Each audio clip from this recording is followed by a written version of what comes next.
ہمارے ہاں جو ہے دارالفتہ خود اپنے افراد جنریٹ کرتا ہے. زبردست. اس کا طریقہ کار یہ ہوتا ہے کہ جو عالم جو درس نظامی کے فاضل ہو جاتے ہیں دارالفتہ ان کی تربیت کرتا ہے اور ان کو مفتی کے منصب تک کے لیے مختلف مراحل سے گزار کر وہاں لاتا ہے. اسے کہتے ہیں تخصص کا داخلہ. تو تخصص کے لیے بہت ہی محدود داخلے ہوتے ہیں.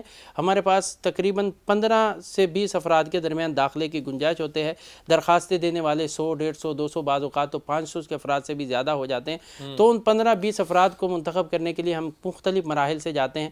پہلا مرحلہ ان کا جو ہے ہم تحریری امتحان کا جو درسی نظامی میں پڑھ کر آئے ہیں اس کا امتحان لیتے ہیں. پھر اس کے بعد اس میں پاس ہونے والوں کا ہم باقاعدہ جو ہے تقریری امتحان لیتے ہیں ان کے ساتھ. پھر تقریری امتحان میں پاس ہونے کے بعد بھی ان کا ہم جو ہے معاشرتی اور سماجی ان کا ویو جاننے کے لیے ان کا ایک انٹرویو کرتے ہیں. زبردست. ایسا نہیں ہے کہ تحریری میں پاس ہو گیا تو وہ مستحق ہے. تقریری میں پاس ہونے والا بھی مستحق نہیں ہے.